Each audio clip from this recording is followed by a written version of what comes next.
देखिए, कुछ बड़े फैसले लगातार लिए जा रहे हैं और उद्देश्य बिल्कुल स्पष्ट है कि न केवल हम उन्हें सामरिक दृष्टि से कमजोर करेंगे, हम उन्हें आर्थिक तौर पर भी तबाह कर देंगे।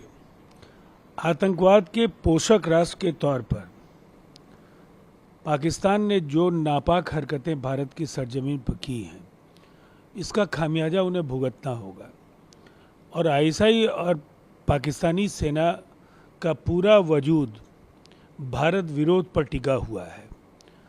आज कहीं ना कहीं उनकी साख और विश्वसनीयता पाकिस्तान में दांव पर लग गई है, इसलिए कि उनको लगातार घरेलू मोर्चे पर, चाहे वो बलूच विद्रोहियों का सामना करना हो या खैबर पख्तूनख्वा जैसे इलाकों में पाकिस्तानी सेना को लोहे के चने चबाने पड़ रहे हैं। और ऐसे में अगर भारत ने उन्हें पूरी तरह से आर्थिक तौर पर कमज़ोर किया और आतंकवाद पर प्रभावी प्रहार किया, तो इस बार पाकिस्तान के लिए खुद को बचा पाना निसंदेह बेहद मुश्किल कार्य होगा। अटारी बागा को भी सील करने की मांग हो गई है।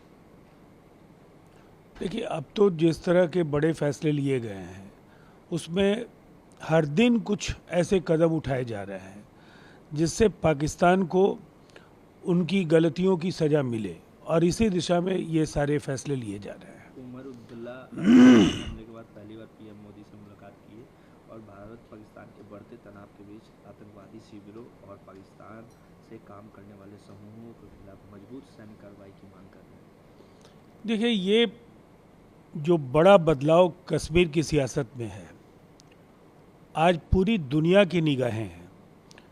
हिंदुस्तान की आज़ादी और कश्मीर का भारत के संघ में शामिल होने के बाद ये पहला अवसर है कि आतंकवाद के खिलाफ लोग सड़कों पर उतरे हैं। और निसंदेह जो जम्मू कश्मीर के असेंबली के स्पेशल सेशन को संबोधित करते हुए उमर अब्दुल्ला ने जो बातें कही हैं, और उसके बाद प्रधानमंत्री नरेंद्र मोदी जी से मिल करके उन्होंने आतंकवाद के खिलाफ जम्मू कश्मीर की प्रतिबद्धता को दोहराया और आतंकवाद के खिलाफ प्रभावी कदम उठाने की मांग की है। ये माकूल वक्त है, कश्मीर की जनता आपके साथ है और ऐसे मौके का जरूर भारत को लाभ उठाना चाहिए और पूरी तरह से पाकिस्तान को तबाह करने की योजना पर अब हमें काम करना चाहिए। प्रधानमंत्री मोदी ने भी कहा है कि हम आतंकवादी और उनके समर्थन करने वालों के खिलाफ दृढ़ और निर्णायक कार्रवाई करने के लिए प्रतिबद्ध है। देखिए, सिंधु जल समझौते से लेकर बागा अटारी बॉर्डर को सील करना, राजनयिकों की संख्या में कटौती करना, भारत में जो उनके नागरिक वीज़ा पर हैं या अवैध जो प्रवासन कर रहे पाकिस्तानी मूल के लोग हैं, उन्हें भारत लगातार वापस लौटा रहा है। और सीमा पर भी जब भी एलओसी पर पाकिस्तान की ओर से कोई उकसावे की कार्रवाई हो रही है, उन्हें माकूल जवाब दिया जा रहा है। कांग्रेस के अध्यक्ष मल्लिकार्जुन खड़गे ने कहा कि पहलगाम हमले के बाद कांग्रेस ने एक वर्किंग कमेटी की बैठक आयोजित की और जिस बैठक में कई अहम फैसले लिए गए कि किस तरीके से सरकार को आतंकवाद के खिलाफ उनका साथ देना है और उन पर किस तरीके से सरकार कार्रवाई करती है, समर्थन देना। वहीं उन्होंने जाति जनगणना को लेकर भी कहा कि हमेशा से भाजपा ये कहती रहती है कि कांग्रेस देश में जात को बांटना चाहती है। अब जब ये फैसला हुआ है तो अच्छी बात है, कम से कम हमारी मांग तो पूरी हुई।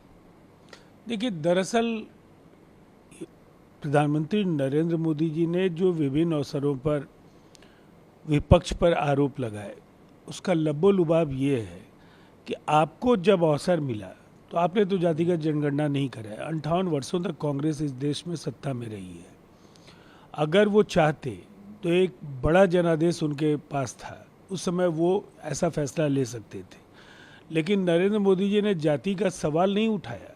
जातियों के जो पिछड़े तबके के जो लोग हैं, जो समाज के कमज़ोर तबके के लोग हैं, उनके लिए एक निर्णायक पहल किया और 94 वर्षों के बाद जातिगत जनगणना कराने का फैसला लिया। दूसरी तरफ अगर पाकिस्तान को लेकर के भारत सरकार के रुख का सवाल है तो सीडब्ल्यूसी ने देर से ही सही लेकिन सही प्रस्ताव पारित किया है और आगे उन्हें अपने नेताओं के बेलगाम बयानों पर भी लगाम लगानी चाहिए। कुछ दिन उसी बिहार के दौरे पर जहां उन्होंने कहा कि विपक्षी पार्टी आएंगी और ये कहेंगे कि बीजेपी का बी टीम है, लेकिन मैं ये कहता हूँ कि वक्त संशोधन अधिनियम पर जिस तरीके से हमारी पार्टी और मैंने बात रखी, पैसा लो लेकिन वोट हमें करो। देखिए, अब एक बात बिल्कुल साफ है, बिहार में जो जमीनी हालात हैं, बिहार के मुख्यमंत्री नीतीश कुमार जी की अगुवाई में एनडीए अब तक के सबसे मजबूत स्थिति में है। 2010 से बेहतर हालात हैं। ऐसे में अगर लोकप्रियता का अगर कोई इंडेक्स हो तो 1 से 9 पर तो नीतीश कुमार जी और एनडीए है। अब 10वें स्थान पर कौन राजनीतिक दल आता है, वो राजद है या कोई दूसरी पार्टी, ये हमारी चिंता का कोई कारण नहीं है। ग्रैंड अलायंस की आज मीटिंग बुलाई गई है, सीएम के चेहरे पर भी आज चर्चा हो सकती है। देखिए, अब ये मुंगेरी लाल के हसीन सपने उन्हें छोड़ना चाहिए और महागठबंधन के नेताओं को भी जो बिहार की जो ज़मीनी सच्चाई है उससे रूबरू होना चाहिए। बिहार में महागठबंधन को नेता प्रतिपक्ष पद पर अपने किसी नेता को बनाए रखने के लिए भी जो अपेक्षित सीटें हैं वो नहीं बिहार की जनता देने जा रही है। सरकार बनाना तो दूर है, ये मुंगेरी लाल के सपने अब देखना उन्हें बंद करना चाहिए। एक बार फिर 2025 फिर से नीतीश और 225 सीटों का जो लक्ष्य है उसको जनता के आशीर्वाद से अमली जामा हम पहनाने जा रहे हैं।